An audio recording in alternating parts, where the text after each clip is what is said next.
الحمد لله نحمده ونستعينه ونستغفره ونؤمن به ونتوكل عليه ونعوذ بالله من شرور أنفسنا ومن سيئات أعمالنا من يهده الله فلا مضل له ومن يضلله فلا هادي له أشهد أن لا إله إلا الله وحده لا شريك له وأشهد أن نبينا محمدا عبده ورسوله صلى الله على سيدنا وحبيبنا وشفيعنا محمد وعلى آله وصحبه أجمعين أما بعد قال الله تبارك وتعالى في كلامه العزيز بعد أعوذ بالله من الشيطان الرجيم إنا عرضنا الأمانة على السماوات والأرض والجبال فأبين أن يحملنها وأشفقن منها وحملها الإنسان إنه كان ظلوما جهولا وقال تعالى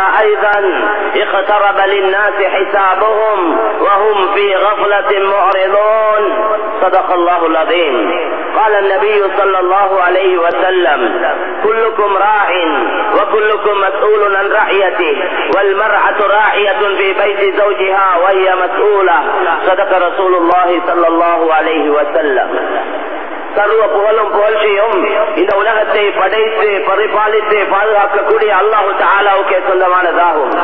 ஸலாத் என்ற கருணையும் சலாம் என்ற ஈடேற்றமும் எங்களுடைய தலைவர் மேலான ரசூல் ஸல்லல்லாஹு அலைஹி வஸல்லம் அவர்கள் மீதும் அவர்களுடைய குடும்பத்தார்கள் தோழர்கள் அனைவர் மீதும் உண்டாவதாக.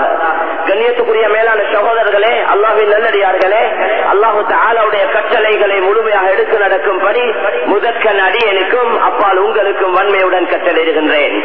கண்ணியத்துக்குரிய மேலான சகோதரர்களே, அல்லாஹ் சுப்ஹானஹு வ தஆலா சில பொறுப்புகளை எங்களுக்கு கொடுத்திருக்கின்றான்.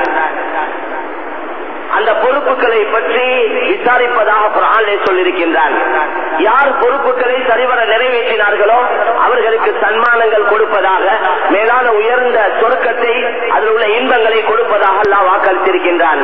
யார் பொறுப்பை பாழாக்கி விடுவார்களோ, பொறுப்பிலே பொறுப்போக்காக இருப்பார்களோ அவர்களை தண்டிப்பதாக, அவர்களை வேதனை செய்வதாக அல்லாஹ் தஆலா எச்சரிக்கை செய்திருக்கின்றான். எனவே மேலான சகோதரர்களே, பெரியவர்களே, ஒவ்வொரு ஆணும் ஒவ்வொரு பெண்ணும் தன்னுடைய பொறுப்பை உணர வேண்டும், தன்னுடைய பொறுப்பை அறிய வேண்டும், தன்னுடைய பொறுப்பை தெரிய வேண்டும், அதை விளங்கிக் கொள்ள வேண்டும். அந்த பொறுப்பை நிறைவேற்றுவதற்கு இந்த குறுகிய கால வாழ்க்கையிலே ஒவ்வொருவரும் முயற்சி செய்ய வேண்டும். முயற்சிகள் எல்லாம் உலகத்தோடு சம்பந்தப்பட்டது தான். இங்கே முயற்சி செய்ய வேண்டும், மரணத்துக்கு பின்னால் உள்ள வாழ்க்கையிலே அனுபவிக்க வேண்டும். முயற்சி செய்யக்கூடிய இடத்திலே அனுபவிக்க முடியாது, அனுபவிக்கக்கூடிய அந்த வாழ்க்கையிலே முயற்சிகள் செய்வதற்கு சந்தர்ப்பங்கள் கிடைக்காது. எனவே மேலான சகோதரர்களே, அல்லாஹ்வின் நல்லடியார்களே, அல்லாஹ் தஆலா எங்களுடைய முயற்சியுடைய காலத்தை ஒரு சிறிய குறிப்பிடப்பட்ட வருடத்தோடு அல்லாஹ் ஆக்கியிருக்கின்றான். முயற்சி எவ்வளவு காலம் செய்ய வேண்டும், எவ்வளவு காலம் அமல் செய்ய வேண்டும், எவ்வளவு காலம் கட்டுப்பாடாக இருக்க வேண்டும், எவ்வளவு காலம் பாவத்திலிருந்து தவிர்த்து கொள்ள வேண்டும், எவ்வளவு காலம் இப்படி எல்லாம் கஷ்டப்பட வேண்டும். நாங்கள் சொல்லுவோம், மவுத்து வரைக்கும் தான் கஷ்டப்பட வேண்டும், மவுத்து வரைக்கும் தான் அமல் செய்ய வேண்டும், மவுத்து வரைக்கும் தான் கட்டுப்பாடாக இருக்க வேண்டும். மவுத்து எப்பொழுது வரும் என்று கேட்டால், மவுத்து எப்பொழுதும் வரலாம், அது எல்லா நிலைமையிலையும் வரலாம், எல்லா இடங்களிலையும் வரலாம், எல்லா வயதிலையும் மவுத்து வர முடியும்.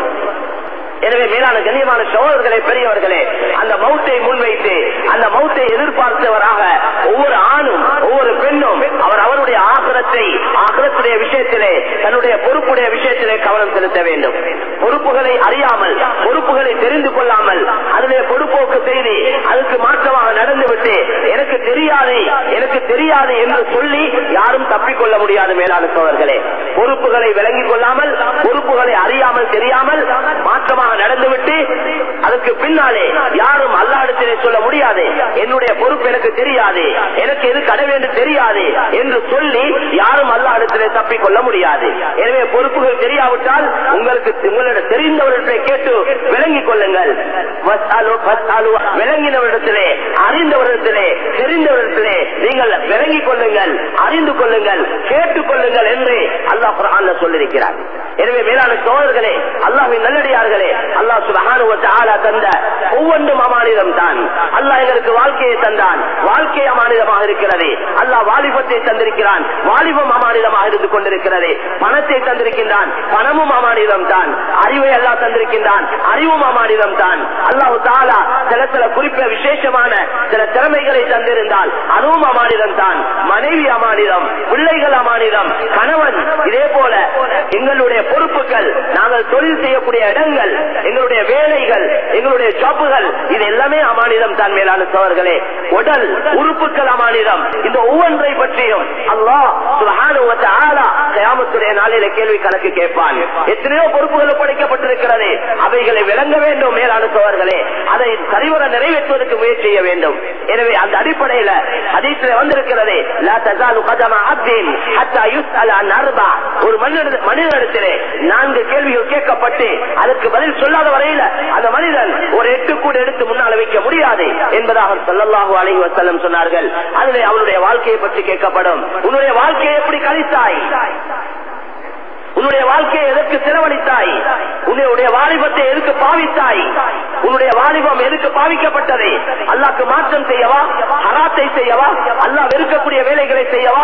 இந்த உடல் சக்தி, இந்த ஆற்றல் கொடுக்கப்பட்டது, அல்லது நீ அதை கொண்டு நல்லதை செய்தியா என்ற கேள்விகள் ஒவ்வொருவரிடத்திலும் கேட்கப்படும்.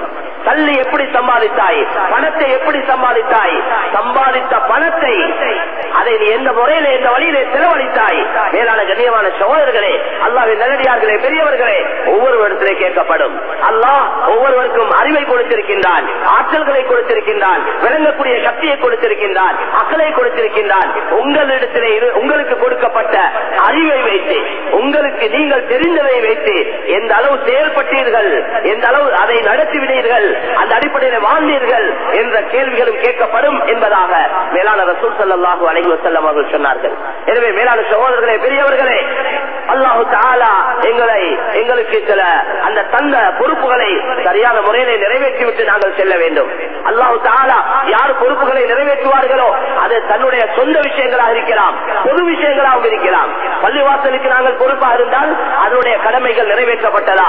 பள்ளிவாசலுக்கு பொறுப்பாக இருக்கக்கூடியவர்கள் வெறும் மஸ்ஜிதிலே இருக்கக்கூடிய இமாம்களையும் முஅத்தின்களையும் கவனிப்பது அல்ல, பள்ளியுடைய கட்டடங்களை கட்டுவது மாத்திரம் அல்ல, அந்த பள்ளிவாசலை சுற்றி எத்தனை வீடுகள் இருக்கிறதோ அந்த வீட்டுடைய நிலைமைகளை அந்த பள்ளிவாசலுக்கு பொறுப்பாக இருக்கக்கூடியவர்கள் அறிய வேண்டும், அதை தெரிய வேண்டும், அவருடைய நிலைமைகளை விளங்க வேண்டும். மேலான சகோதரர்களே, பெரியவர்களே, அவர்களை எப்படியாவது மார்க்கத்துக்கு உட்பட்டவர்களாக, அல்லாஹ்வுக்கு வழிபடக்கூடியவர்களாக, அல்லாஹ்வுடைய கட்டளைக்கு வழிபட்டு நடக்கக்கூடியவர்களாக ஆகுவதற்கு ஒவ்வொருவரும் முயற்சி செய்ய வேண்டும். அந்த பொறுப்புதாரிகளும் முயற்சி செய்ய வேண்டும். ஊரிலே, மஹல்லாக்களிலே அல்லாஹ்வுக்கு மாற்றமான செயல் நடந்து கொண்டிருக்கிறது என்றால் அதை இனம் கண்டு அந்த பாவங்கள் இல்லாமல் போவதற்கு என்ன முயற்சிகளை செய்யலாம், எந்த முறையை கையாண்டால் அந்த பாவங்களை இல்லாமலாக்கலாம் என்ற விஷயத்தில் அந்த டிரஸ்டிமார்கள், பள்ளியுடைய பொறுப்புதாரிகள் அவர்களும் கவனம் செலுத்த வேண்டும். அதே போன்று மேலான சோழர்களே, அது மதரசாக்களாக இருக்கலாம், அதே போல பாடசாலைகளாக இருக்கலாம், வேற தொழில்கள் செய்யக்கூடியவர்களாக இருக்கலாம், அரசாங்க தொழில்கள் செய்யக்கூடியவர்களாக இருக்கலாம், அல்லது அந்த பிரைவேட் இடங்கள்ல வேலை செய்யக்கூடியவர்களாக இருக்கலாம். அந்த ஒவ்வொன்றும் பொறுப்பு தான். மேலான சோழர்களே, நாங்கள் சம்பளத்தை நல்ல முறையில் எதிர்பார்க்கக்கூடிய நாங்கள் அந்த தொழிலையும், எங்களுடைய ஜாப்பையும், எங்களுடைய பொறுப்பையும் சரியான முறையிலே நாங்கள் நிறைவேற்ற வேண்டும். ஒரு உரிய நேரத்திலே தொழிலுக்கு போக வேண்டும், உரிய நேரத்திலே அந்த இடத்திலிருந்து வெளியாக வேண்டும். அதற்கு மாற்றமாக நாங்கள் 10 மணிக்கு சென்று 8 மணிக்கு போனதாக நாங்கள் சைலை வைத்து சம்பளம் எடுத்தால் அந்த முழு சம்பளமும் ஹலாலாக இருக்காது, அந்த முழு பணமும் எங்களுக்கு ஹலாலாக முடியாது. நாங்கள் அதுக்கு பொறுப்பாக இருக்கக்கூடியவர்களுக்கு ஏதாவது கொடுத்து விட்டு, அவர்களுக்கு ஏதாவது சந்தோஷம் கொடுத்து விட்டு, அவர் அந்த இடத்தை சமாளித்துக் கொள்வதற்காக ஏற்பாடுகளை செய்துவிட்டு நாங்கள்